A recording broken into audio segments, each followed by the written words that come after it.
अरे गाड्यानो, या येळेला शेती पंपाचं वीज बिल 8,000 आलंय. माझं 10,000. माझं 5,000. एवढं? मग आता काय भरायचं फक्त 0 रुपये. अरे शेती पंपासाठी शून्य वीज बिल योजना आहे ना. पण हे सरकारच बदललं आणि योजना बंद झाली तर मंतर भाजप महायुतीलाच मत द्यायचं. भाजप महायुती हाय म्हणून शेतकऱ्यांना आधार हाय.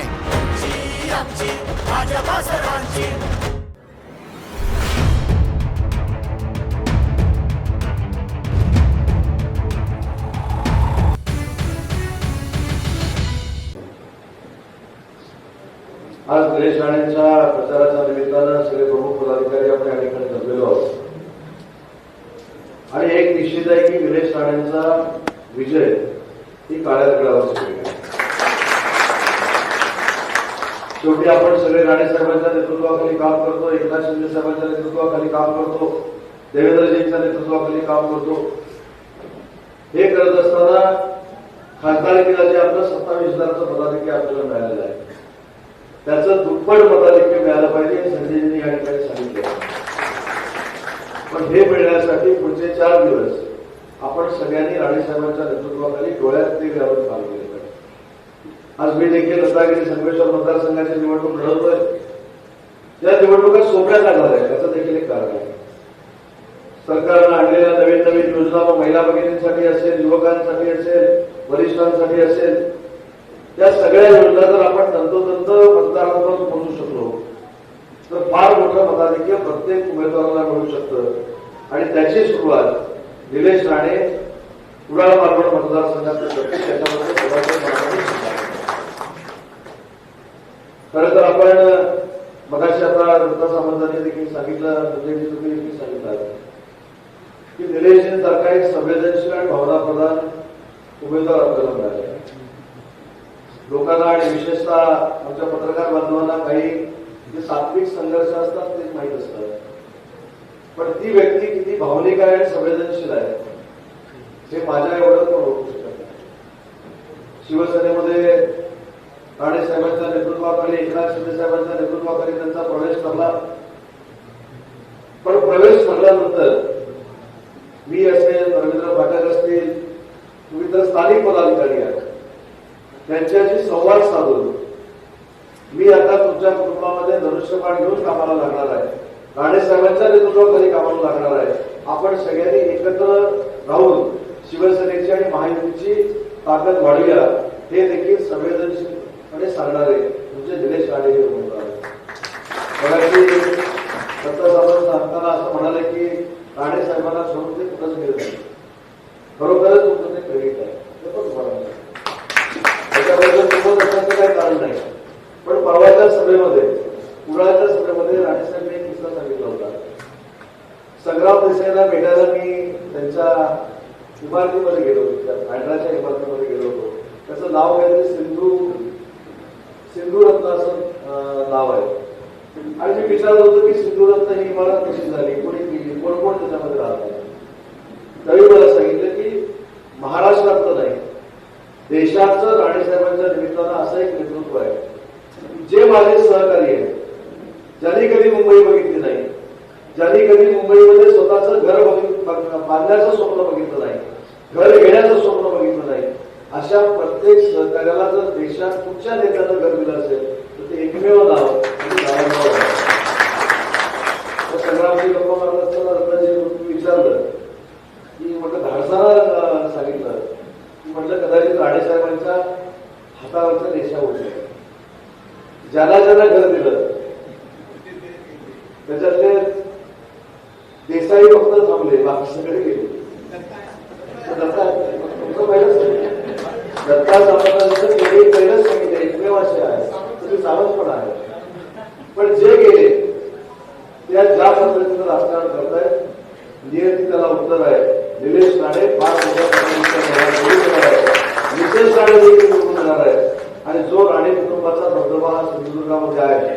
काही लोक षडयंत्र आखतायत की राणे कुटुंबाचा धबधबा संपला पाहिजे, उलट हा सिंधुदुर्गवासी पेटून उठेल आणि राणे साहेबांच्या मागे म्हणजे 2 सुपुत्रांच्या मागे उभा राहील आणि या सगळ्या लाटेमध्ये आमचे दीपक केसरकर साहेब देखील मोठ्या प्रकारे निवडून आणि म्हणून म्हणून मला सगळ्या पदाधिकाऱ्यांना विनंती करायची की राणे साहेबांपेक्षा ही जी निवडणूक आहे ती आपल्यासाठी महत्वाची आहे, आपल्या सगळ्यांसाठी महत्वाची आहे. प्रत्येकानं निलेश राणे असं समजून काम केलं पाहिजे, प्रत्येकानं मी उमेदवार आहे असं समजून काम केलं पाहिजे. कारण शेवटी ज्यावेळी आपण निलेश राणे स्वतः असं समजून कामाला लागू त्यावेळी आहे त्याच्या स्पीडनं आपण या मतदारसंघामध्ये फिरू शकतो आणि मतदार करू शकतो. आणि या जिल्ह्याची अजून एक खासियत आहे. खरं तर हे प्रश्न रस्त्याचे असतील किंवा अन्य काही असतील हे खऱ्या अर्थानं सोडवण्याचा प्रयत्न फक्त 6 महिन्याच्या कारकिर्दीमध्ये मुख्यमंत्री म्हणून राणेसाहेबांनी केला आहे. मी आजही सांगतो, म्हणजे पत्रकार बांधव माझे इथे आहे, कॉलेज जीवनामध्ये असेल किंवा शालेय जीवनामध्ये राणेसाहेब आम्ही एसटीनं वेंगुर्ल्यामध्ये यायचो.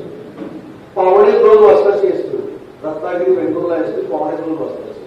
1:15 वाजता आम्ही त्या एसटीमध्ये बसलो की 11:30 वाजता आमच्या आजी आजोबा 11:30 वाजता आम्हाला त्या एसटीतनं उतरून घ्यायला नाक्यावर यायचं. आज बदललेली परिस्थिती आहे. आज आपण 3 तासामध्ये वेंगुर्ल्यामध्ये येतो, 2.5 तासामध्ये वेंगुर्ल्यामध्ये येतो.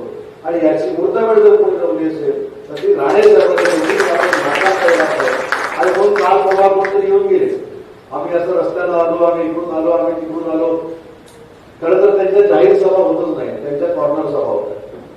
ज्या ठिकाणी जातात 1000-1200 लोकांच्या समोर भाषण करायचं आणि एक कलमी काम राणे साहेब, एक कलमी काम एकच. रत्नागिरीमध्ये गेले की राणे साहेबांवर म्हणजे राणेंवर बोलायचं, सामंतांवर बोलायचं.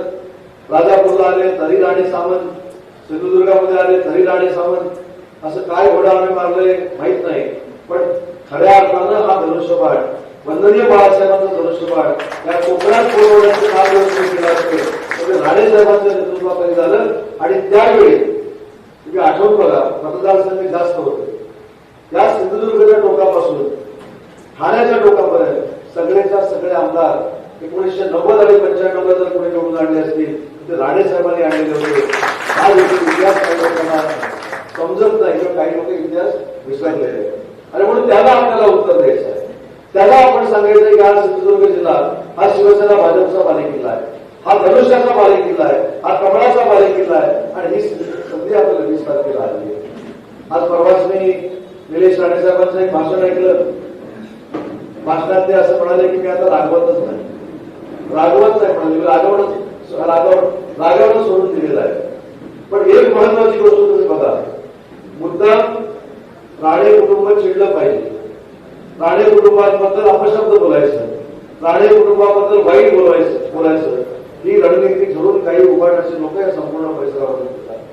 मला आपल्या सगळ्यांना एक आवाहन करायचं आहे की शेवटी विधानसभेची निवडणूक हा राज्याचा मुख्यमंत्री आणि सरकार देखील ठरवत असतं. आणि म्हणून ही संधी राणे साहेबांना मिळाली पाहिजे की ज्या पूर्ण कोकण पट्ट्यातले सगळेच्या सगळे आमदार ते महायुतीचे म्हणजे धनुष्यबाणाचे आणि बंडाचे निलेश राणे निवडून येतील याच्याबद्दल मात्र कोणाच्या मनात शंका नाही किंवा त्याच्याबद्दल शंका ऐकण्याचं कारण देखील नाही. पण मताधिक्य वाढत नाही.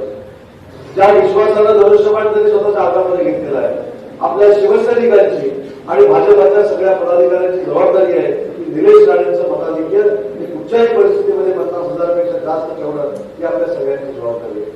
आणि काही लोक मी बघितलं की ज्यांचा पराभव होणार आहे, ज्यांचे उमेदवार निवडूनच येणार नाही, ते किती मोठी आश्वासन देतात. मला सगळ्या महिला भगिनींना पदाधिकाऱ्यांना एक विनंती करायची, आपल्याला आठवत असेल मुख्यमंत्री माझी लाडकी बहीण योजना ज्यावेळी आली त्यावेळी ही योजना बंद करायला काँग्रेसचेच पदाधिकारी निघाले होते. ही योजना बंद करायला उभारण्याचेच पदाधिकारी निघाले होते. परंतु काल परवा जो जाहीरनामा काढला त्याच्यात असं सांगितलं की आम्ही 3,000 रुपये देणार आहोत. ज्यांचं सरकार येणार नाही त्याला 3,000 ते 1,00,000 मिळालं म्हणून पैसे नसतात. ज्याला द्यायचंच नाही तर 3,000 आकडा काय उपयोगाचा आहे. फक्त एक शब्द आपण सगळ्यांनी म्हणून दिला पाहिजे की आम्ही एकनाथ शिंदेच्या देवेंद्रजींच्या अजितदादांच्या नेतृत्वाखाली काम करतो, सरकारमध्ये काम करतो. ते महायुतीचं सरकार परत येणारच आहे. पण सरकार आल्यानंतर पुढच्या 15 दिवसानंतर 1,500 रुपयाचे आम्ही 2,100 रुपये केलेले आहेत. हा विश्वास माझ्या महिला पदाधिकाऱ्यांनी महिला भगिनींनी सगळ्या महिलांना दिला पाहिजे. तर शेवटी आपण केलेली जी विकास काम आहे ती प्रचंड विकास कामं त्या संपूर्ण परिसरामध्ये आपण केली. मला आठवतं ना ज्यावेळी विमानतळाच्या उद्घाटनाचा विषय आला, विमानतळ करण्याचा विषय आला तर ते विमानतळ लवकर पूर्ण होणे यासाठी देखील प्रयत्न झाले.